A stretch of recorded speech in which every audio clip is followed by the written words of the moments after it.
प्यारे बच्चों, कक्षा 10 गणित में क्रमबद्ध ढंग से चलते हुए आज हम प्रवेश करेंगे रेखा गणित या ज्योमेट्री जिसको कहते हैं। इसमें सर्वप्रथम आप समरूपता के बारे में पढ़ेंगे। समरूपता को हम विस्तार पूर्वक बताते हुए पीडीएफ के माध्यम से या जो मैटर पीडीएफ के माध्यम से भेजने लायक है उसको भेजेंगे। लेकिन जो सबसे आधारभूत प्रमेय है, जिसको हम थेल्स की प्रमेय भी कहते हैं, इस प्रमेय पर आधारित अनेक उप प्रमेय और समरूपता का विस्तार पूर्वक हम अध्ययन करेंगे। सबसे पहले देखते हैं कि ये प्रमेय है क्या। ये प्रमेय हमको बताती है कि यदि किसी भी त्रिभुज में 3 भुजाएं होती हैं, जैसा आप सब लोग जानते हैं कि यदि किसी एक भुजा के समांतर कोई रेखा खींची जाती है तो अन्य 2 भुजाओं, जैसे यहाँ पर BC के समांतर DE है तो अन्य भुजाएं AB और AC उसे एक निश्चित अनुपात में बांटती है। यहाँ दिखाया गया है कि यदि DE BC के समांतर है तो AD अनुपाते BD बराबर होगा AE अनुपाते C। यदि यही समांतर रेखाखंड AB के समांतर हो जाए और अन्य भुजाओं को E और F पर डिवाइड करे तो आप कहेंगे कि CE अनुपाते AE बराबर CF अनुपाते BF। इस प्रकार हम तीसरी भुजा के समांतर कोई भी लाइन ड्रॉ करके इस प्रमेय का प्रयोग कर सकते हैं। आज हम ये प्रमेय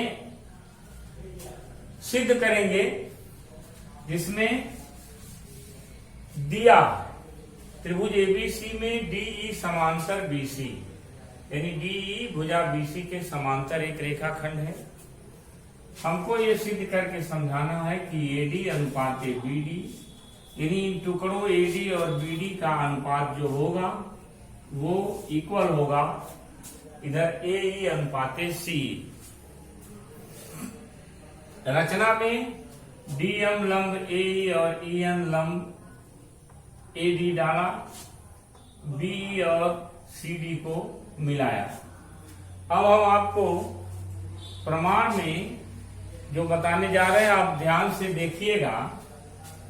एरिया त्रिभुज, अब ध्यान देंगे, अगर त्रिभुज ADE हम लेते हैं तो आधार AD का संगत शीर्ष लंब EN होगा। तो एरिया त्रिभुज ADE बराबर, तो त्रिभुज के क्षेत्रफल का सूत्र है हाफ आधार गुणे ऊंचाई EN। इसे हम इक्वेशन नंबर फर्स्ट। फिर एरिया त्रिभुज BDE, अब ध्यान दीजिएगा जो BDE है तो यह D अधिक कोण है। त्रिभुज BDE में D अधिक कोण है, तो BD पर जो शीर्ष लंब E से डाला जाएगा वह BD को पीछे बढ़ाने पर अर्थात EN, इस आधार BD का लंब भी EN होगा। तो एरिया त्रिभुज BDE जब हम लिखेंगे तो इसका भी सूत्र हो जाएगा हाफ आधार BD और शीर्ष लंब EN हो जाएगा, सॉरी EN। Equation number 2।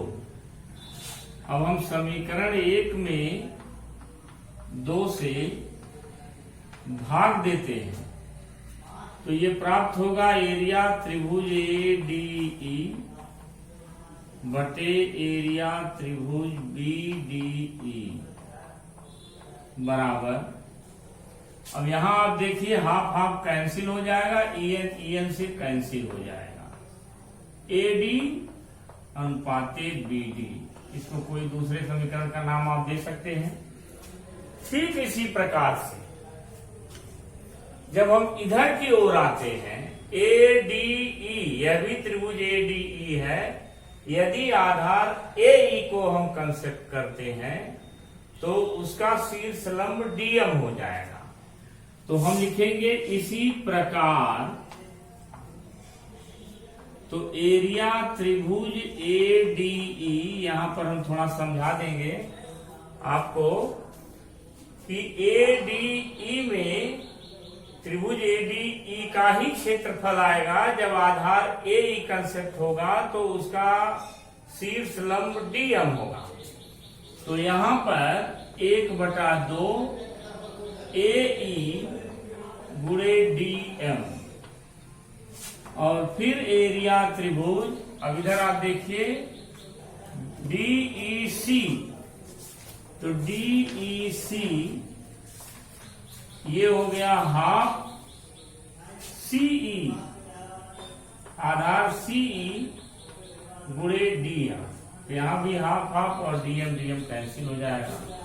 कहने का मतलब इसको हम इक्वेशन नंबर 4 का, अब आप देख रहे हैं कि 3 और 4 में जो बायां पक्ष है ADE दोनों का अंश समान है।